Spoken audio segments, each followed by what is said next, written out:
I found out through a mutual friend. Texted me a photo.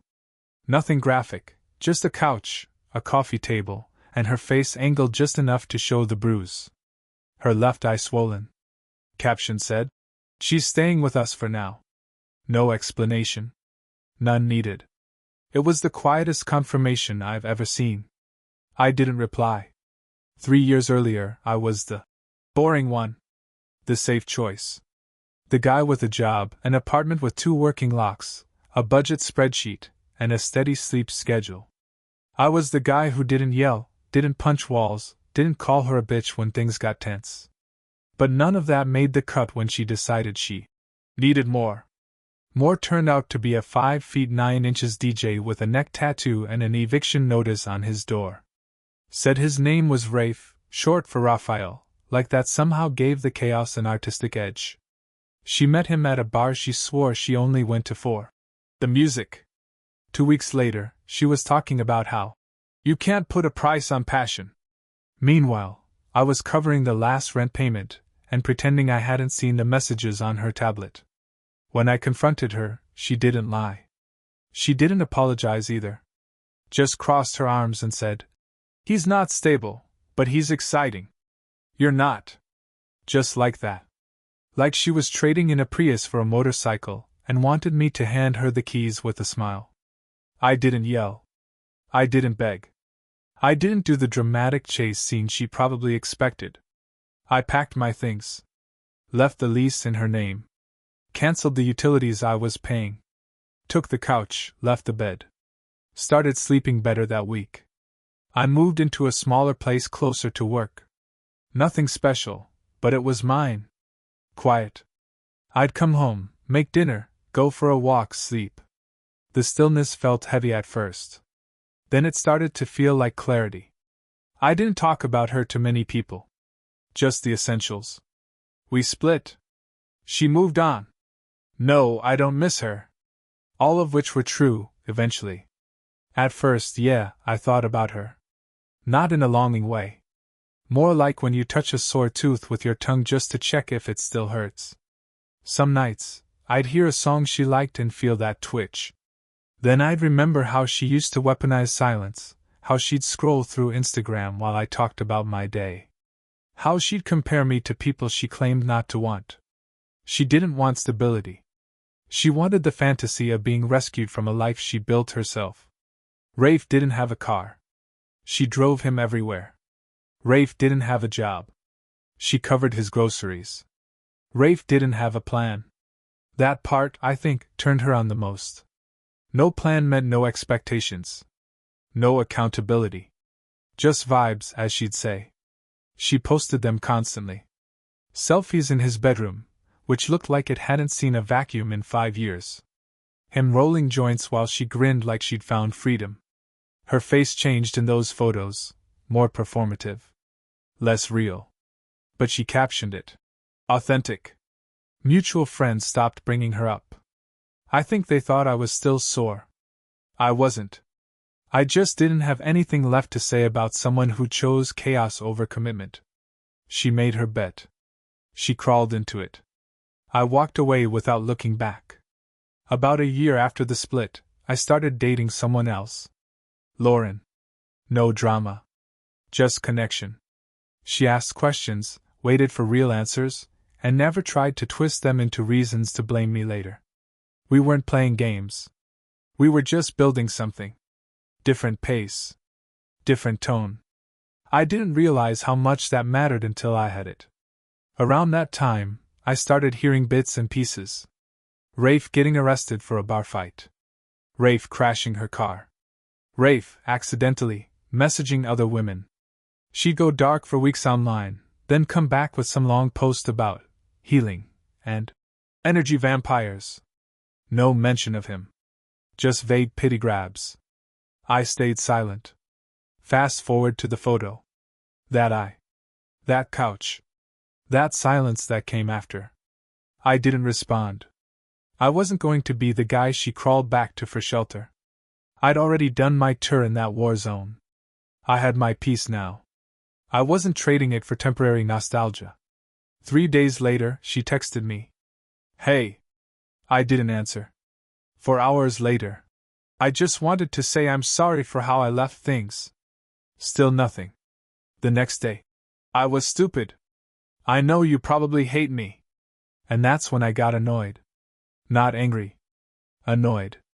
Because even now, she made it about my reaction instead of her actions. She wanted to be comforted for the mess she created.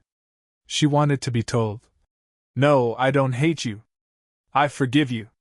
You're still lovable." But that wasn't my job. Not anymore. That weekend I ran into one of her old friends at the grocery store. We exchanged a polite nod, the kind you give someone you used to know but don't anymore. She brought her up. Said, "She's been through a lot." I just said, "We all have." Truth is, I don't get joy from where she ended up. It doesn't validate me. It just confirms what I already knew. People show you who they are when they think you'll stay no matter what. She thought I was a safety net.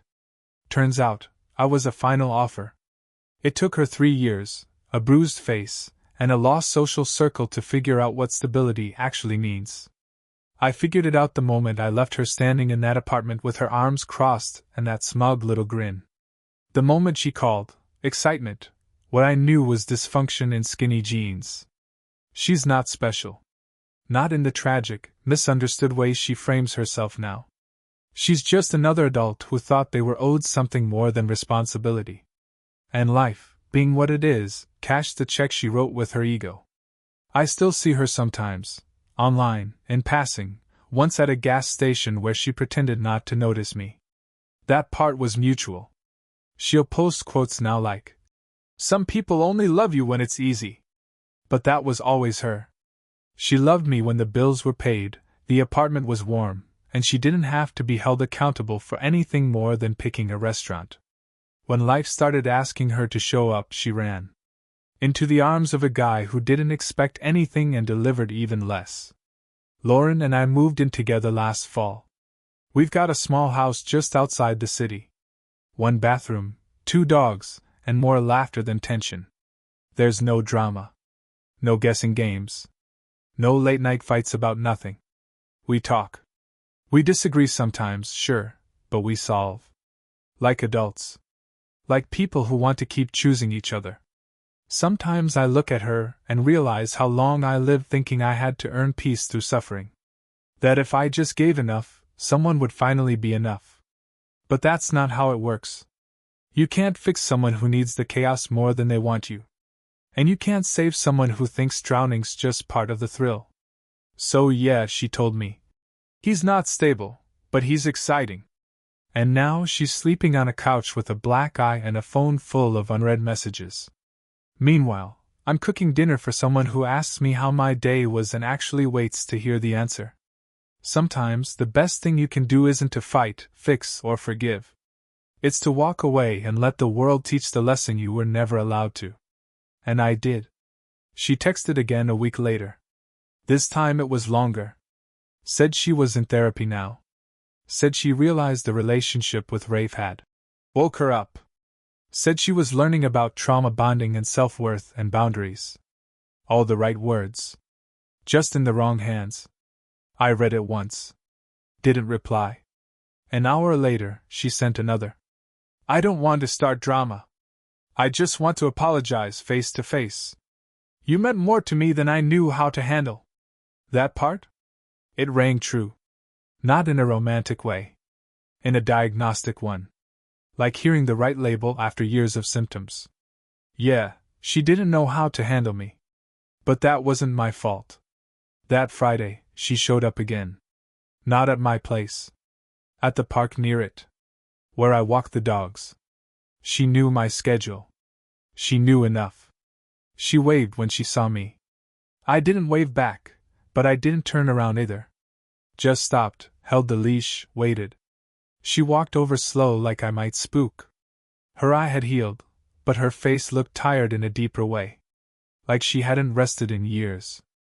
I could see the parts of her that were still trying to perform and the parts that had given up on pretending. I'm not here to ask for anything, she said. I waited. I just wanted you to know you were right. About everything. I stayed quiet. She looked down at her hands.